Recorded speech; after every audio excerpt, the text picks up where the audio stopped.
Henderson. How you guys doing? Fred, Hardy, John, this is unbelievable. It is unbelievable. Yeah. I mean, John and I, especially before the season, we're talking about any talk of them winning the division, the Patriots winning the division was absolutely ridiculous. We said 6 wins, maybe 7 at the beginning of the season. And to enjoy the process, and Yeah. if the team's playing better at the end of the year than before the start of the year, then these are the things. Now, we both, in fairness, saw great things from Drake Maye coming. Not this quickly, not this fast. But this defense, Mike, is really surprising me. Usually defenses that are, you make additions in free agency and, there wasn't a tremendous amount of talent on paper going into the season. I thought the most impressive thing about the win yesterday was the way the defense played, especially after the interception that Maye threw in the end zone, because that's what Tampa's been doing all year. Tampa's been in these situations, and they've come back and won games. And the Patriots were able to stop them. Well, I agree with you. I had a couple things on my mind. Number one, that stadium, that might have been 30% Patriots fans. So I just want to say that from being there, the energy that the fans are bringing and feel about what's going on here is real. Feels like the old times to me. That was predicted, by the way. Mad Dog has a guy every week from Tampa Bay who's not very good, but he's on from Tampa Bay, and he said, I'll talk to you next week after I see the Patriots game in Tampa. Like basically the Patriots home game in Tampa. Yep. Yeah, that was going to be Patriot fans, and that crowd was very partisan towards the Patriots. Yes. Yeah. So that's part of what's going on. And then defensively, what you were talking about, Fred, what impressed me about this last game is a guy like Jack Gibbons at linebacker steps in for Christian Ellis, who's out, the starter with an injury, plays season high 41 snaps, leads the team with 10 tackles, and you wouldn't know that there was a change in the lineup. And I think that's when you're talking about a good team and a good unit, when you can just turn to the next guy and you don't miss a beat. It's not just that, Mike. We were discussing this earlier. It's the confidence in the coaches to dial up pressure at a key time of game. When Mayfield got sacked on that 4th down at the end of the game, it's not just that different guys are doing it. It's that they're executing at huge times of the game every week. Yeah, I think that's a great point, John. The best teams, and Bill Belichick, I always remember what he would say. His best teams played their best at the most critical moments, and this team has that. To build off your point, you go out and pay big for Milton Williams in the offseason, almost to the point where you're like, could he even reach the expectation of the contract? And he is, right? Because he's sort of the leader of that pressure. And so just very impressive. And the one thing I was wrong about myself on the defense early in the year was I was curious if they would be able to stop the run with their personnel, and that defensive front and the way the corners play, just the whole team defense, been incredibly impressed with the way they play against the run. Mike, some have said that Drake Maye's greatest gift to this team so far is him elevating players like Mac Hollins. Others have said that Mac is a star in the making, not just for the team, but in the National Football League. Mike, my question to you is, why can't it be both? It can be, Hardy. Thank you. It can be. And we can keep going down the line and say Mac Hollins in a Josh McDaniels offense elevates, him, and Josh McDaniels elevates Drake, and we can just keep doing that, Hardy, and that's when you got it rolling. And I would say personnel-wise, like they're picking up players from other teams, and these players are performing. I'm going to just throw out a name. Corey Durden, a defensive tackle, plays 30 snaps yesterday, and he was let go by the Giants at the end of preseason, signed to the Patriots practice squad, develops quickly here in New England, and is making a difference. That's great synergy between the personnel staff, the coaching staff. So they got a lot of good vibes going right now. Okay. What did you make of the way May played yesterday? Was how big was that interception? Was how is he trending as far as you're Yeah. concerned? So my synopsis, like long story short, Fred, would be started slow, fought through the initial adversity, found his footing enough, and then at the end almost made the critical mistake, and sort of got bailed out a little bit by the defense and the run game.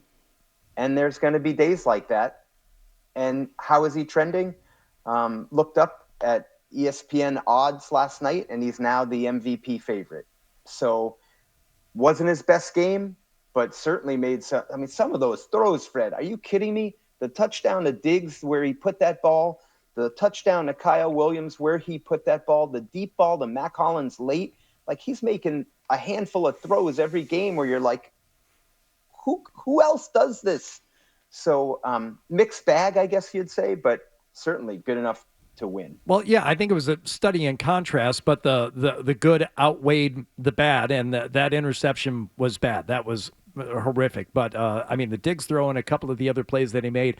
I just want to get back to Josh McDaniels for a second. And full disclosure, yep. I was the one who had the audacity to ask when they hired him. I said, do we know that he's the savior when it comes to being an offensive coordinator? You could say the same thing about his success rate outside of New England without Tom Brady and even without Bill Belichick as a head coach.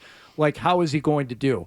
I think yesterday further proved that he's absolutely the guy for the job. And it was mentioned during the game yesterday, the adjustments that he made after the slow start, not just from Drake Maye, but from the offense, that Josh McDaniels seems to be able to identify things that are going on defensively yesterday with the Buccaneers and exploit them. Are you seeing these things in real time, Mike?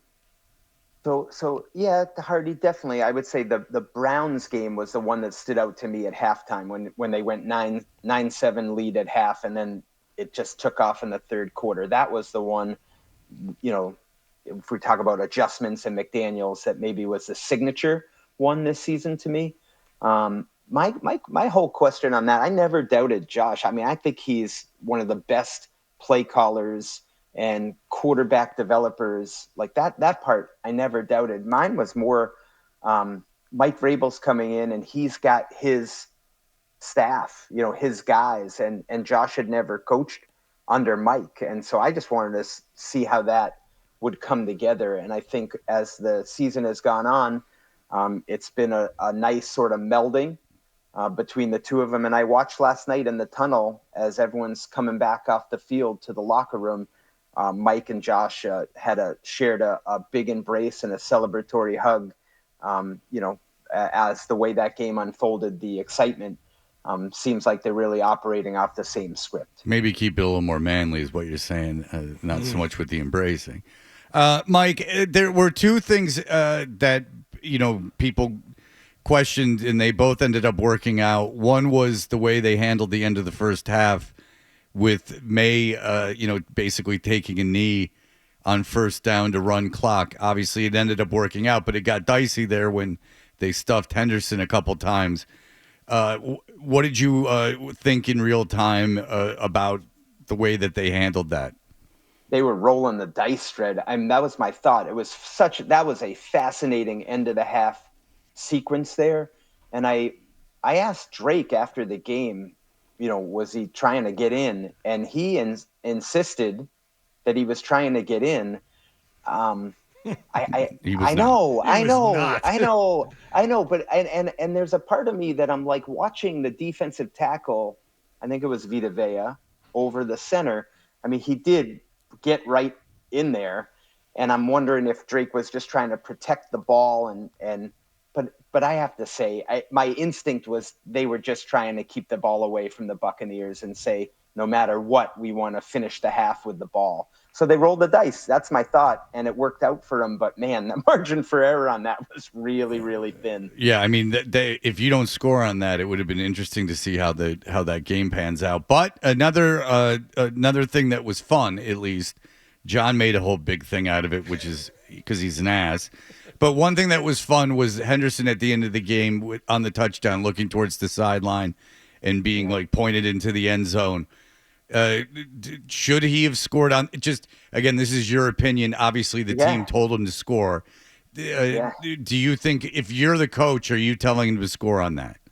So I think this is one of those that you could go either way. And I was doing the math before coming on. So they are winning at the time 21-16, 5 points, right? Mm-hmm. So, John, work with me on this to make sure I don't mess this up. You wear glasses. If he goes down, Tampa has 2 timeouts. Yep. So you're gonna run the ball twice from, call it what, the 8-yard line, let's just say. Yep. Make them burn the timeouts, and then you got, so let's say there's going to be, call it 1:20 on the clock, and it's going to be 3rd down. Mm-hmm. And you're probably going to run it again. Yep. Right? And so that's going to bring the clock down to, call it, would we say 30 seconds? Thereabouts. Yeah. 30 seconds. You're up by 5, and you got to kick a field goal. So you could do that. You go up by 8, assuming there's no bad snap. Field was wet ball at times, and everything's fine. But you're probably making the field goal, and you're going up by 8, right? Like you could bank that. Then you got to kick off and defend. They have no timeouts. They got to get a touchdown. I think you could go either way. That's sort of my thought on that. I didn't think it was but you feel passionate about it, John? Not passionate. I was just curious. I would have gotten him to go down. You kill the clock, and then when you kick off, they have to make sure they return the kick. That burns another 5, 6, 7 seconds, whatever it was, and they probably are not. They may get 1 playoff, maybe 2, and then you win the game. But either way, you're right, because they were up. And then Diggs had to recover the onside kick with about 20 or 30 seconds left, and you kneeled the clock out anyway. So it would have been 6 of one, half dozen of the other. Well, and John, 2 things. I love the discussion because, one, the kickoff returns now, like those are those can pop, right? Like, and so they could have returned it for a touchdown. Next thing you know, you're defending a 2-point conversion, right? That's one point. And then the Diggs onside kick recovery, I'm wondering if, like, part of me, I get on the plane last night, I'm like, that was sort of a bigger play. Like, I don't want to just overlook that. Yeah. He took a shot. Yep. And I just want to say, we talked to him in the locker room after the game. I think he's fine. I don't think there's any injury residual, or at least there wasn't right after the game. And just hats off to Diggs. Man, he came through on that, on a play that sometimes it's easy to overlook. For all the latest from the Sports Hub, download the app at 985thesportshub.com.